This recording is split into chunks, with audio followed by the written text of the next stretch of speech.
आज विजन कर्नाटका बेंगलोर और community advisory board दो सेपरेट इदारों के मिलीजुली इश्तराक की आज मीटिंग हुई। इसमें 5 एजेंडाओं पर बात हुई। एक एजेंडा रहा कि रीसेंट पॉलिटिकल डेवलपमेंट, मौजूदा सियासी हालात। दूसरा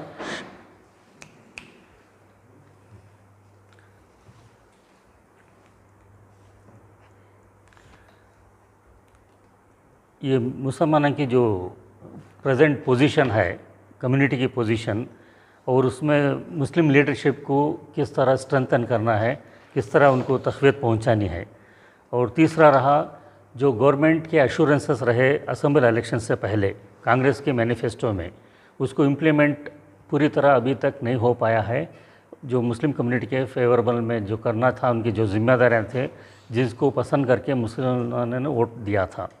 और तीसरा चौथा ये कि वो बहुत से गवर्नमेंट डिपार्टमेंट्स में अभी तक ज़ेर अल्तवा बहुत से काम रह गए हैं, उसको अमल आवारी पर किस तरह हिम्मत अमली अपनानी है करके। और चौथा एजेंडा ये भी था कि अनकरीब अब BBMP इलेक्शन होने वाले हैं बेंगलोर में, तो इसके लिए सियासी पार्टियां अपना ज़ोर शोर से अपना काम शुरू करेंगे। हम चाहते हैं कि सही समाजी कारकुनान जो कौम की खिदमत करते हैं, सोशल एक्टिविस्ट हैं, उनको मुनासिब नुमाइंदगी देकर, उनको टिकट देकर, जो रियली काम कर रहे हैं अपने मोहल्ले में, वार्ड्स में, वहाँ उन लोगों को नुमाइंदा बनाकर पेश करना और उनको उनका जायज़ मकाम मर्तबा दिलाना। इसके वजह से आज बहुत से राय मशवरे हुए, तजावीज़ पेश किए गए। जैसा कि आप जानते हैं, विजन कर्नाटका इंटेलेक्चुअल्स का एक ग्रुप है, जहाँ पर रिटायर्ड ऑफिसर्स हैं, इंटेलेक्चुअल्स हैं, कॉलमनिस्ट हैं, लिटरेरी पीपल हैं, एडवोकेट्स हैं और दीगर हैं। इसी तरह कम्युनिटी एडवाइजरी बोर्ड भी बहुत से एक इदारों के बड़े शख्सियात पर जो कौमी खिदमत करते आए हैं, उन लोगों का एक टीम है। तो इन तमाम लोगों की मुश्तरक कमेटी में इन ख़यालात पर बातचीत हुई। अभी इसमें यही देखा गया है कि मुस्लिम कम्युनिटी अपने क़यादत को लेकर हमेशा पॉलिटिकल पार्टी के पीछे नहीं जाना है। ये अपनी काबिलियत बढ़ाना है और हर फ़र्द को एक अच्छा पुरवखार ज़िंदगी जीने का एजुकेशन देना है, हेल्थ देनी है, स्किल डेवलपमेंट के कामों काज में लगना है, सेल्फ एम्प्लॉयड बन के रहना है, ख़ुद मुख्तार बन के रहना है। तब उसकी औकात अहमियत लोगों को पसंद आएगी, तब पॉलिटिकल सियासी लोग अप्रोच करेंगे कम्युनिटी को। हम कम्युनिटी वाले पार्टियों के पीछे जाने से पॉलिटिकल पार्टीज़ को हमारी कम्युनिटी की तरफ राग़िब करना है, उनको हमारी ताकत का मुज़ाहरा करना है, हमारी काबिलियत का मुज़ाहरा करना है। तो इस तरह इस पर डिस्कशन हुआ। और दूसरा ये कि अभी जो टिकट दिए गए, आज जो डेवलपमेंट्स हुए, जो टिकट मिले, कांग्रेस पार्टी थोड़ी जीती थोड़ी हारी, इससे एक तक़वियत तो पहुंची कि लोगों में बेदारी आ गई है।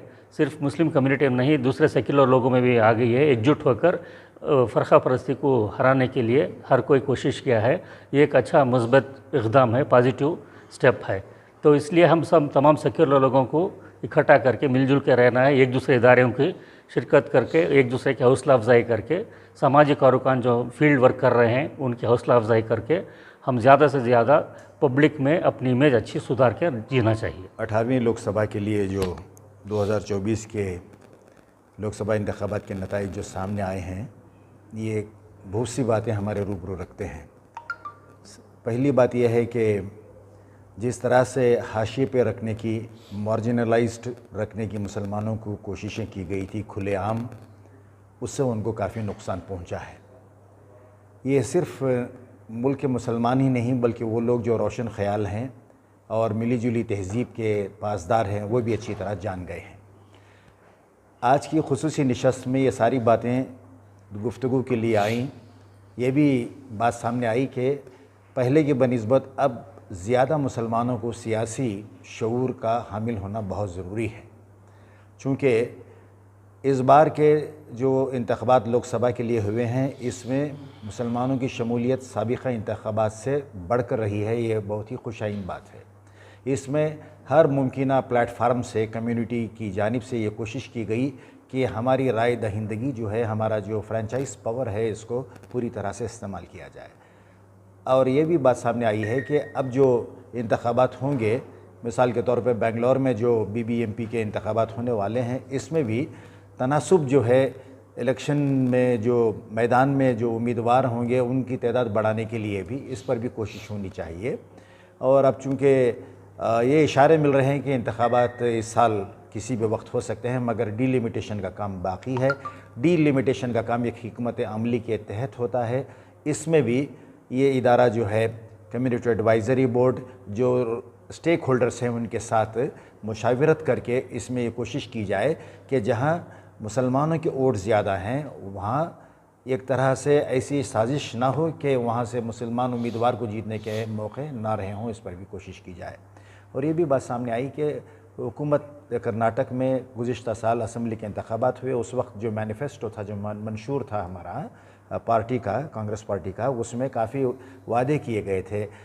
ऐसा लग रहा है कि 2024 के आते आते तक उन पर पूरी तरह अमल आवरी नहीं हुई है। अब चूँकि इंतखाबात हो चुके हैं, रास्ता साफ़ हो चुका है, ये भी बात सामने आई कि कम्युनिटी एडवाइज़री बोर्ड की जानिब से जो मैनिफेस्टो में जो प्रॉमिसेस किए गए थे उसमें कितने पूरे हुए हैं, कितनों पर अमल किया गया है और कितने बाकी हैं, उसके लिए क्या लाहे अमल होना चाहिए। इस लिहाज से अरबाब इक़्तिदार से मिलकर उनके साथ गौर ख़ौस करके फिर उसके बाद आला हकाम जिस तरह के वज़ीर आला है, नायब वज़ीर आला है, उनसे गुफ्तो शनीद की जाए और मसाइल की यकसूई के लिए इम्कानात को रोशन करने की कोशिश की जाए। डिस्कशन था अभी पिछले जो इंतखाबात हुए, जो इलेक्शंस के रिज़ल्ट्स आए, उसमें एक बात जो है साफ ज़ाहिर हुई है कि इस देश के लोग, भारतीय लोग जो है इस बात को यकीनी तौर पर जान चुके हैं कि मंदिर मस्जिद से जो है लोगों के पेट नहीं भरते।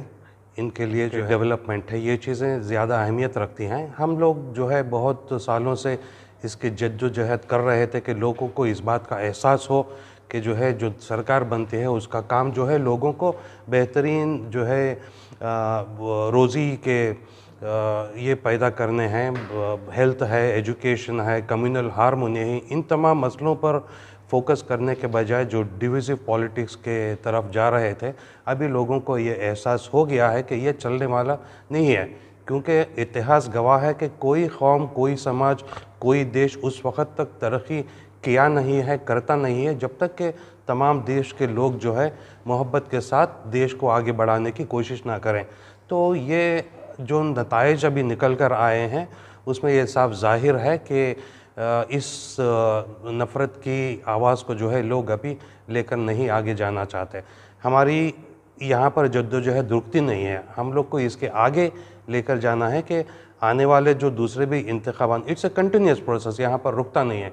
आगे के जो आने वाले इंतखाबात हैं उसमें हम इस एहसास को और किस तरह से बेहतर करें, हमारे जो कम्युनिटी वोटर्स हैं उनके अंदर अवेयरनेस किस तरह से, पॉलिटिकल अवेयरनेस लेकर आएँ, उनकी ज़िम्मेदारी क्या है as a citizen of the country.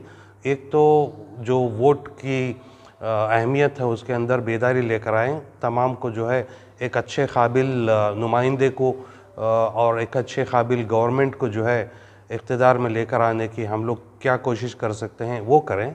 उसके अलावा जो हमारी सरकार यहाँ पर कर्नाटक में अभी आई है और उन्होंने जो वादे किए हैं और जो वादे नहीं भी किए हैं, जो ज़रूरत है, what is required for the community for development, और एक मेयार पर में आने के लिए जो है हमें किस चीज़ों की ज़रूरत है, उस पर किस तरह से हम इस सरकार के सामने अपनी नुमाइंदगी रखें। कम्युनिटी एडवाइज़री बोर्ड के तमाम जो कमेटी मेंबर्स हैं किस तरह से सरकार के सामने अपने इन ज़रूरियतों को सामने रखें और किस तरह से उनके ऊपर एक प्रेशर ग्रुप जैसा बनकर जो है इन तमाम चीज़ों को आगे लेकर एक practical implementation on the ground इसको किस तरह से लेकर जाएं। हम लोग अभी कोशिश ये कर रहे हैं कि तमाम सरकारी डिपार्टमेंट से मुलाकात करें up to the CM level and see to it that our community comes to a level of achievement, development and progress in terms of education, health care, employment, skill development.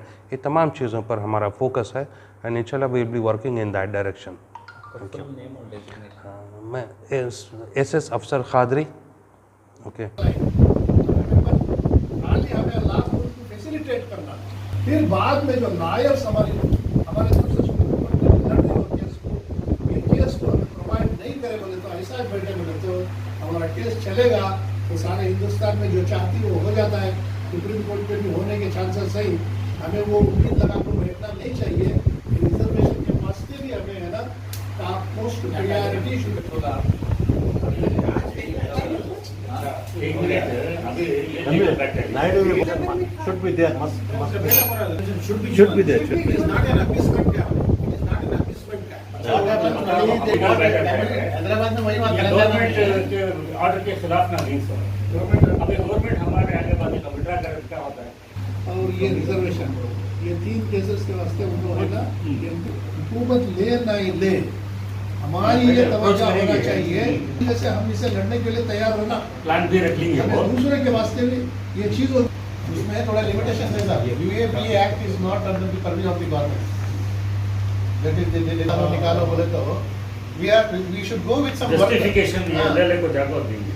Because blindly निकालो case बोल के DGL leakage, because some cases UAPA act is a very draconian law, so we have to find some other way.